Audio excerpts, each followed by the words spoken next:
नमस्कार, मैं doctor Sujata Chauhan, associate professor department of psychology, government college Bassi, आपके सामने पुनः उपस्थित हूँ एक नए टॉपिक के साथ। टॉपिक का नाम है असामान्य व्यवहार का स्वरूप एवं कसौटी अथवा nature and criteria of abnormal behaviour. असामान्य व्यवहार का स्वरूप एवं कसौटी, इस शब्द से क्या तात्पर्य है? असामान्य व्यवहार का स्वरूप किस प्रकार का है? उसे किन आधारों पर, किन कसौटियों पर कसकर हम ये कह सकते हैं कि ये व्यवहार सामान्य से भिन्न है अथवा असामान्य है? इसी को जानने का प्रयास हम इस टॉपिक के माध्यम से आज करेंगे। सबसे पहले हमारे लिए ये जानना आवश्यक है कि मानव व्यवहार को हम कितने भागों में बांट सकते हैं। सामान्यतः मानव व्यवहार को दो भागों में बांटा गया है। पहला सामान्य व्यवहार या जिसे हम कह सकते हैं नॉर्मल बिहेवियर, और दूसरे प्रकार का व्यवहार जिसे हम असामान्य की श्रेणी में रखते हैं या एबनॉर्मल बिहेवियर कहते हैं। सामान्य अथवा असामान्य के संदर्भ में चर्चा करने से पहले हमारे लिए ये आवश्यक हो जाता है कि सामान्य का अर्थ क्या है। सबसे पहले हम इसे समझने का प्रयास करें और नॉर्मल शब्द क्या इंडिकेट करता है। नॉर्मल शब्द की उत्पत्ति लैटिन भाषा के नॉर्मा शब्द से हुई है, जिसका अर्थ है बढ़ई का स्केल, कारपेंटर्स रूल्स। जिस तरह से बढ़ई अपने स्केल का प्रयोग कर एक मानक के रूप में यह निश्चित करता है कि किस परिस्थिति में क्या सामान्य मापन होगा, ठीक इसी अर्थ में नॉर्मल शब्द का प्रयोग अंग्रेजी भाषा में एक मान्य पैटर्न, जिसे हम मानक कह सकते हैं या नॉर्म कह सकते हैं, को बोधित करने के लिए किया जाता है। मनोवैज्ञानिकों एवं अन्य विशेषज्ञों के बीच आज भी इस बात की असहमति है कि सामान्य का अर्थ क्या होगा। इस असहमति का कारण है, और वो कारण ये है कि कुछ लोग एक व्यवहार को सामान्य मानते हैं तो उसी व्यवहार को दूसरे समाज या संस्कृति में असामान्य माना जाता है। जब सामान्य क्या है इसे सर्वमान्य ढंग से परिभाषित नहीं किया जा सकता, तो असामान्य व्यवहार को परिभाषित करना स्वभावतः एक टेढ़ी खीर के समान दिखाई देता है। नॉर्मल पद में उपसर्ग एब जोड़कर ए बी या एब जोड़कर एबनॉर्मल अर्थात असामान्य पद का निर्माण हुआ। इस तथ्य को ध्यान में रखते हुए यह कहा जा सकता है कि असामान्य वह है जो सामान्य नहीं है या सामान्य से परे अथवा भिन्न है। परंतु यह मात्र कह देने से कि असामान्य व्यवहार का अर्थ स्पष्ट नहीं होता, और ये बताया नहीं जा सकता कि असामान्य को हम समझें तो किस रूप में समझें, ये स्पष्ट विशेष रूप से नहीं हो सकता। तो इसी के लिए हम सबसे पहले कुछ परिभाषाओं को लेंगे। परिभाषाओं के विषय में हम बात करेंगे। तो सबसे पहली परिभाषा हम लेते हैं रेगर की, जो इन्होंने 1998 में परिभाषा दी, और इन्होंने कहा कि असामान्य व्यवहार एक ऐसा व्यवहार होता है जो सामाजिक रूप से अमान्य, दुखदायी एवं विकृत संज्ञान के परिणाम स्वरूप उत्पन्न होता है। चूँकि ऐसे व्यवहार से व्यक्ति को सामान्य समायोजन में कठिनाई होती है, इसलिए इसका स्वरूप कुसमायोजी भी होता है।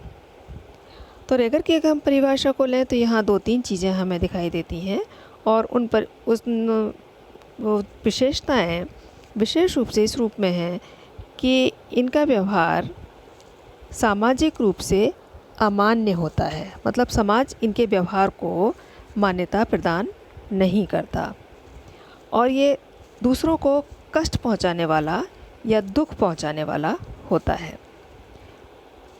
ये दुख और कष्ट किस लिए पहुंचाता है? क्योंकि ये व्यक्ति जिसे हम असामान्य कहते हैं, इनका संज्ञान विकृत होता है और इस विकृत संज्ञान के कारण ही इनका ये व्यवहार देखने में आता है।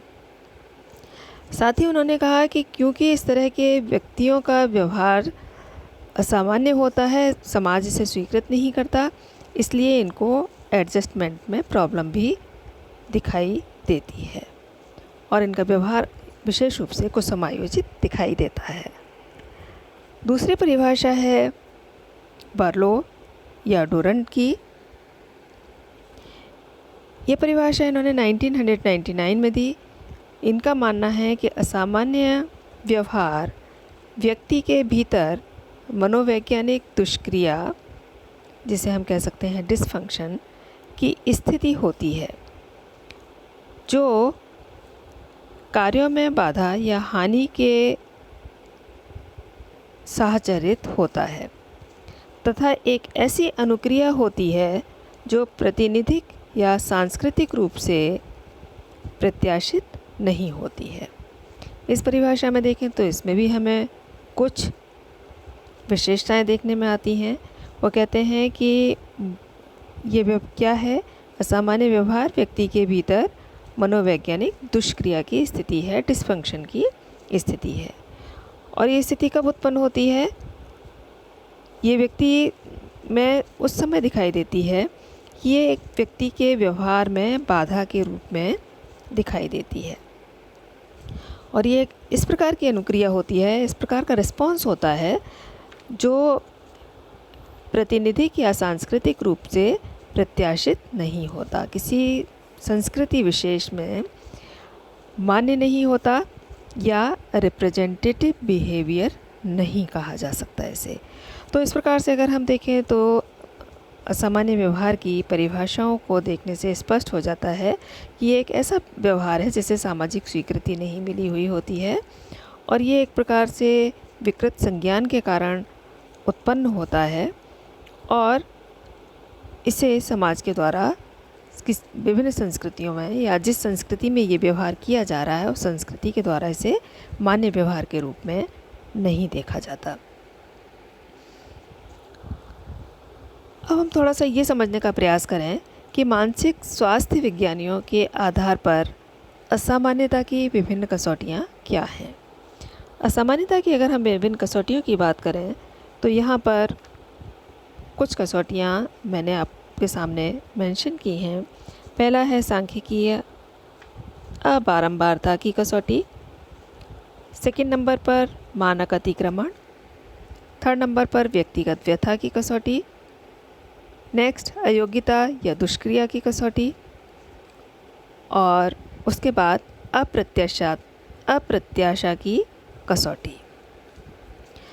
थोड़ा सा इनके विषय में जान लेना भी आवश्यक हो जाता है कि ये सभी कसौटियाँ क्या कहती हैं और इन्होंने व्यक्ति के व्यवहार को, असामान्य व्यवहार को किस प्रकार से परिभाषित किया है। सबसे पहले हम लेते हैं सांख्यिकीय अबारंबारता की कसौटी या क्राइटेरिया ऑफ स्टैटिस्टिकल इनफ्रीक्वेंसी। इस कसौटी के अनुसार वे सभी व्यवहार असामान्य हैं जो सांख्यिकीय रूप से अबारंबार होते हैं या इनफ्रीक्वेंट होते हैं। दूसरे शब्दों में हम अगर देखें तो ये कहा जा सकता है कि इस कसौटी के अनुसार वे सभी व्यवहार असामान्य होते हैं जो सांख्यिकीय औसत से विचलित होते हैं। अगर हम सांख्यिकीय रूप से इन्हें सामान्य प्रसंभाव्यता वक्र में देखें तो जो सेंटर में जो केसेस हैं उन्हें हम कह सकते हैं कि वो स्टैटिस्टिकली एवरेज की श्रेणी में हैं और इससे दाईं ओर या बाईं ओर जैसे जैसे ये केस बढ़ते जाते हैं विचलन की मात्रा इसमें बढ़ती जाती है।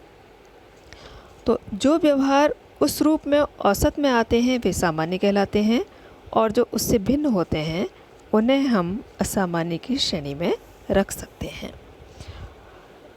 नेक्स्ट पॉइंट, मानक अतिक्रमण की कसौटी।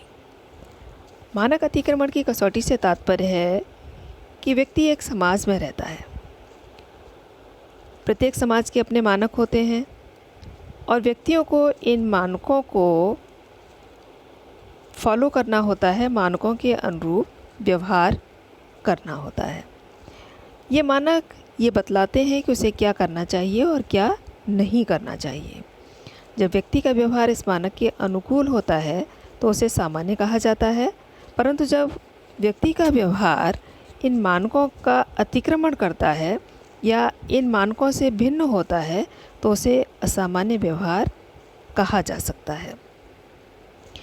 यहाँ प्रश्न ये भी उठता है कि एक समाज में कई बार एक व्यवहार जो सही के रूप में देखा जाता है, दूसरे समाज में वही व्यवहार अमान्य की श्रेणी में रखा जा सकता है। तो ऐसी स्थिति में हम किस व्यवहार को सामान्य कहेंगे और किस व्यवहार को असामान्य कहेंगे? तो यहाँ उस देश और काल के अनुरूप सामान्यता और असामान्यता की परिभाषा में भिन्नता देखने में आती है।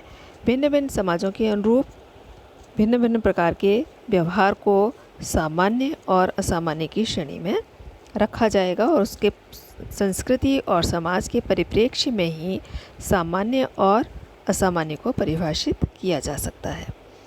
नेक्स्ट पॉइंट है व्यक्तिगत व्यथा की कसौटी। असामान्य व्यवहार को व्यक्तिगत व्यथा की कसौटी के रूप में भी परिभाषित किया गया है। अगर व्यक्ति का व्यवहार ऐसा है जिससे उसमें अधिक तकलीफ़ तथा यातना उत्पन्न होती है तो इसे असामान्य व्यवहार कहा जाएगा।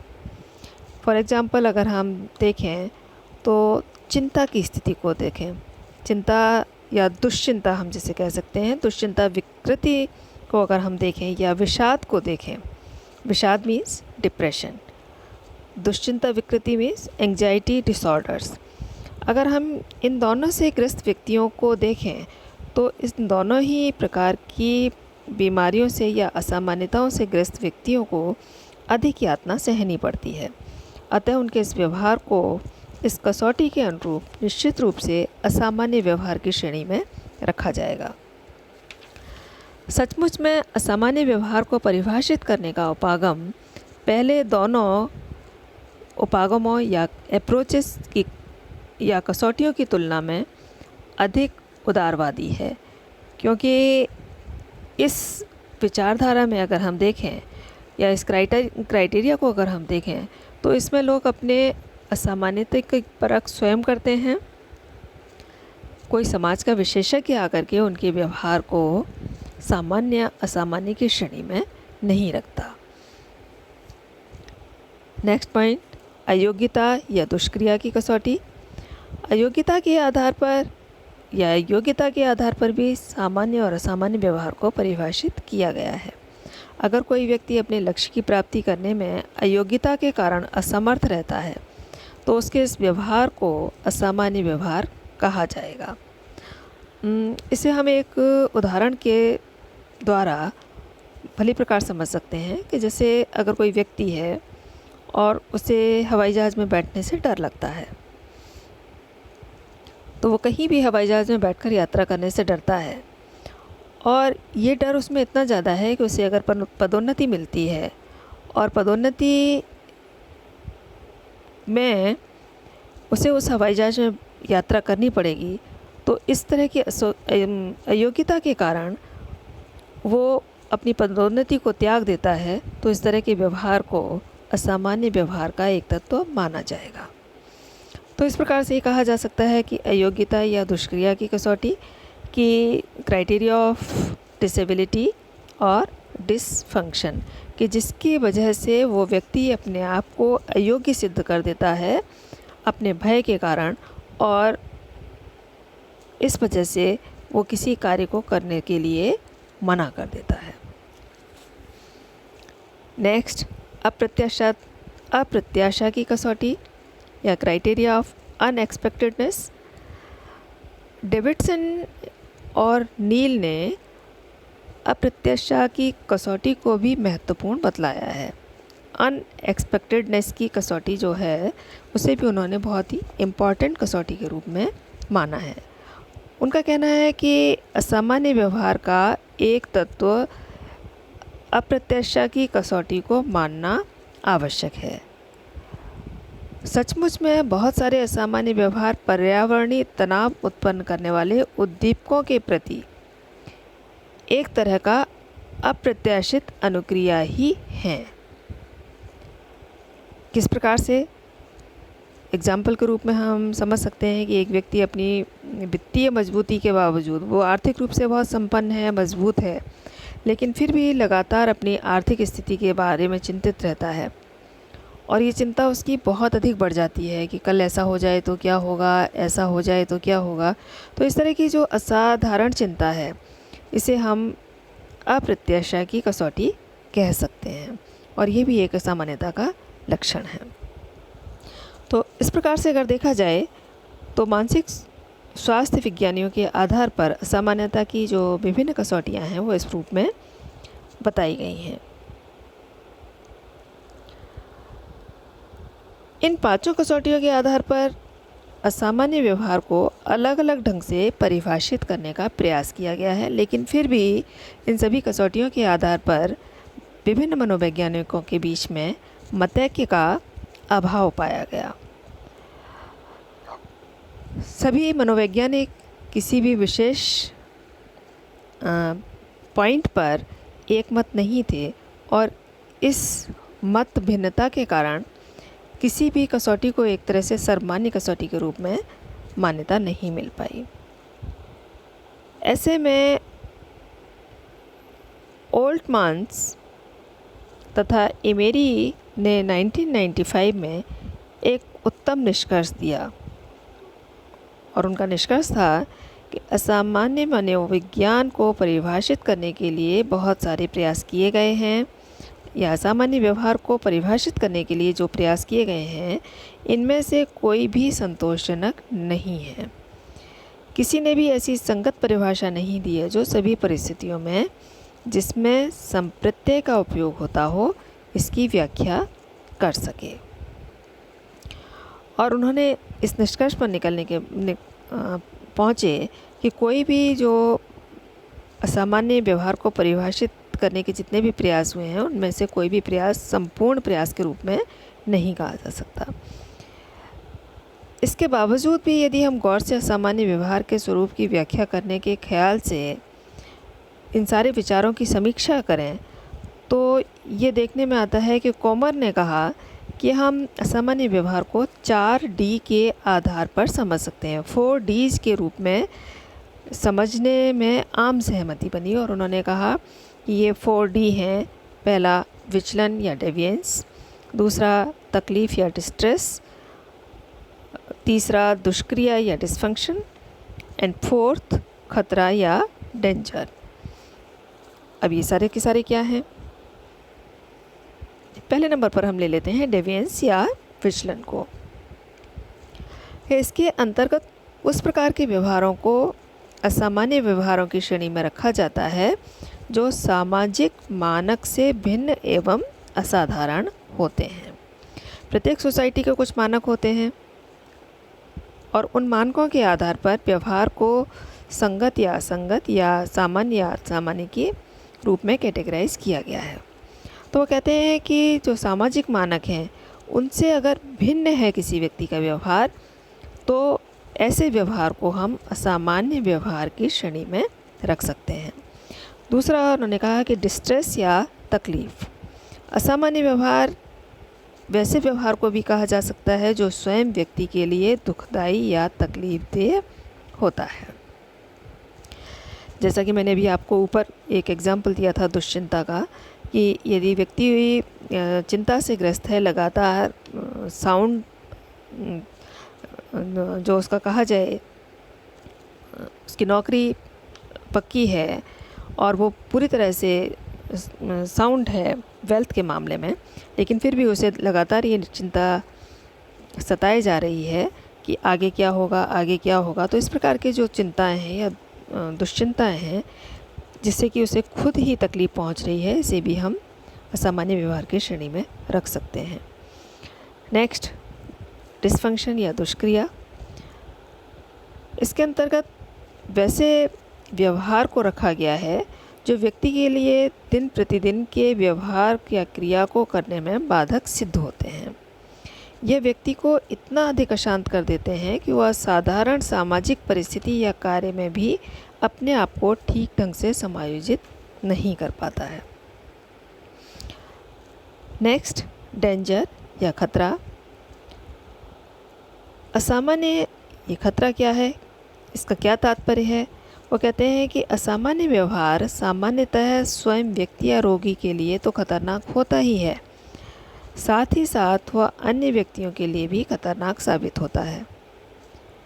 ऐसे व्यक्तियों में चूँकि असावधानी, घटिया निर्णय, विद्वेष या मिस इंटरप्रिटेशन आदि अधिक होता है, अतः उनका व्यवहार अपने लिए एवं दूसरों के लिए कल्पना के ख्याल से भी कहीं अधिक चिंताजनक होता है।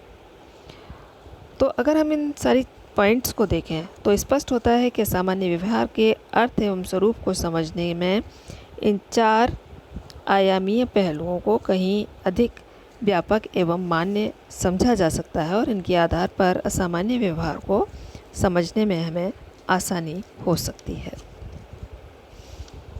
अब असामान्य व्यवहार की विशेषताएं क्या हैं?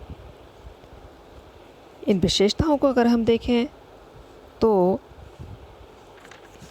सामने इन विशेषताओं के विषय में बताया गया है। ये विशेषताएं हैं, विशेष रूप से पहले नंबर पर रखा है हमने समाज विरोधी व्यवहार या anti social behaviour. Anti social behaviour से तात्पर्य यहाँ पर असामान्य व्यवहार सामान्य रूप से स्वीकृत नियमों, सामाजिक मानकों एवं मूल्यों का विरोधी होता है। नेक्स्ट, मानसिक असंतुलन या मेंटल इम्बैलेंस। इससे तात्पर्य है कि असामान्य व्यवहार करने वाले व्यक्ति मानसिक रूप से असंतुलित होते हैं।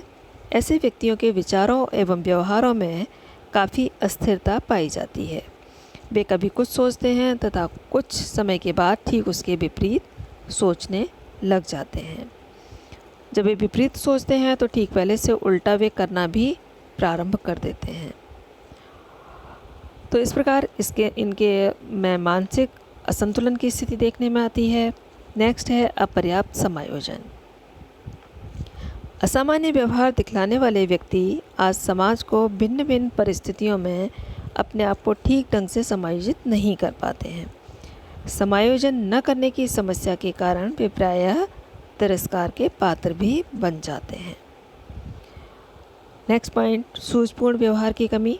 सूझबूझ व्यवहार से तात्पर्य है यहाँ पर कि सूझ की कमी के कारण असामान्य व्यक्ति को सही क्या है, गलत क्या है, नैतिक किसे कहते हैं, अनैतिक किसे कहते हैं, अच्छा क्या है या बुरा क्या है, इन सब का ज्ञान नहीं होता है।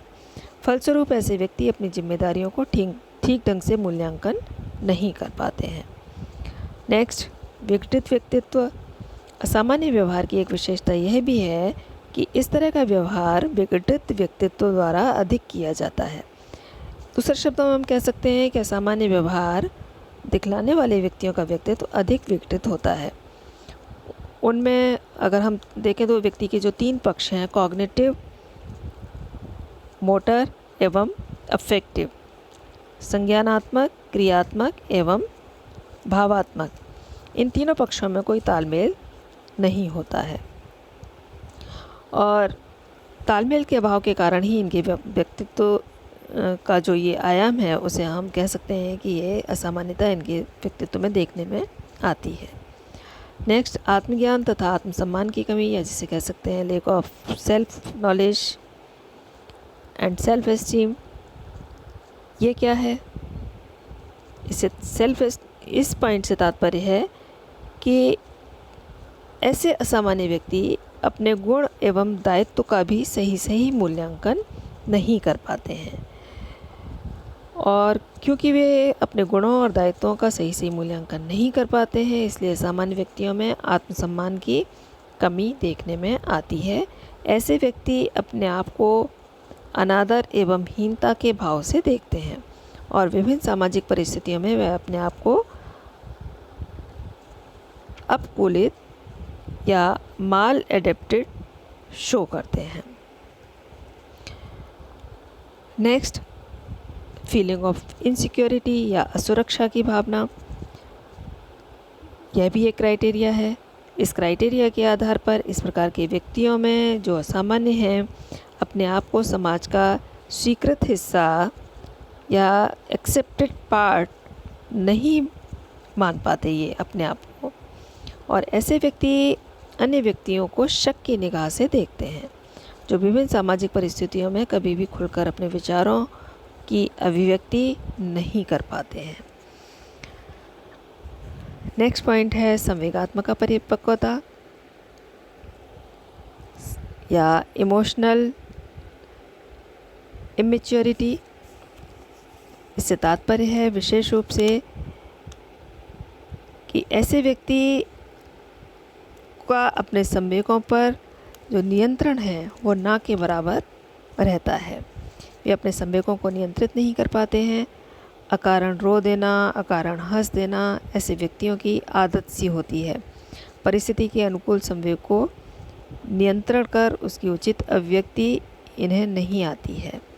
अतः ऐसे लोग संवेगात्मक रूप से अनुपयुक्त होते हैं, जिसके चलते इनमें सांवेगिक एडजस्टमेंट का अभाव देखने में आता है। नेक्स्ट पॉइंट सामाजिक अनुकूलन की क्षमता का अभाव या लेक ऑफ सोशल एडेप्टेबिलिटी। असामान्य लोग अपने सहकर्मियों, पास पड़ोसियों के साथ अधिक संतोषजनक सामाजिक संबंध बनाए रखने में असमर्थ होते हैं। एक सामान्य व्यक्ति अपने आसपास के व्यक्तियों से उचित समायोजन बनाकर चलता है, लेकिन असामान्य व्यक्ति ऐसा समायोजन स्थापित नहीं कर पाते हैं। इनमें सांवेगिक अस्थिरता दिखाई देती है। सांवेगिक अस्थिरता के कारण इनकी मानसिक अवस्था में अनेकानेक परिवर्तन शीघ्रातिशीघ्र होते चलते हैं, जिससे इनका सामाजिक एवं घरेलू अनुकूलन की क्षमता बद से बदतर होती जाती है। नेक्स्ट पॉइंट तनाव एवं अति संवेदनशीलता। असामान्य व्यक्तियों का व्यवहार तनावपूर्ण होता है और संवेदनशील होता है। ऐसे व्यक्तियों को अपने संवेगों एवं भावों पर कम नियंत्रण रहता है। ये नियंत्रण नहीं कर पाते हैं अपने संवेगों पर और अपनी भावनाओं पर, और इसके परिणाम स्वरूप ये देखने में आता है कि उनमें मानसिक तनाव की स्थिति ऐसे व्यक्तियों में बनी रहती है। क्योंकि मानसिक तनाव की स्थिति बनी रहती है, इसलिए किसी कार्य घटना पर अपना ध्यान केंद्रित नहीं कर पाते हैं। पश्चाताप का अनुभव नहीं होना या नो फीलिंग ऑफ रिमोर्स। असामान्य व्यक्ति को अपनी गलतियों के लिए किसी प्रकार का पश्चाताप नहीं होता है। ऐसे व्यक्ति को यह समझ ही नहीं होती कि उसके द्वारा किया गया कोई कार्य गलत भी हो सकता है या उसने कुछ गलत काम किया है, और यही कारण है कि उसे सुधारने का, क्योंकि जब वो उस किसी कार्य को कोई गलत समझता ही नहीं है तो उसे सुधारने का प्रयास भी नहीं करता है। उन्हें इस बात की भी कोई चिंता नहीं होती है कि इस तरह के गलत कार्य करने से समाज उन्हें क्या कहेगा या किस प्रकार का दंड देगा या उनके विषय में किस प्रकार की विचारधारा रखेगा। तो इस तरह से हम देखते हैं कि असामान्य व्यक्तियों का व्यवहार, जिसे असामान्य व्यवहार कहा जाता है, इसकी कुछ खास विशेषताएं हैं जिनके आधार पर उन्हें हम आसानी से समझ सकते हैं, जिनका अभी मैंने ऊपर वर्णन किया है। तो ये कुछ सामान्य या मैं कहूँ असामान्य व्यक्ति के कुछ लक्षण थे जिनके विषय मैंने ऊपर चर्चा की। अब इसके साथ ही एक प्रश्न है कि सामान्य व्यवहार एवं असामान्य व्यवहार में अंतर क्या है। सामान्य व्यवहार हम किसे कहेंगे और असामान्य व्यवहार हम किसे कहेंगे। तो वैज्ञानिक अध्ययन करने के लिए विशेषज्ञों ने सामान्य व्यवहार को असामान्य व्यवहार से गुणात्मक रूप से एवं मात्रात्मक रूप से दोनों ही ढंगों से भिन्न किया है।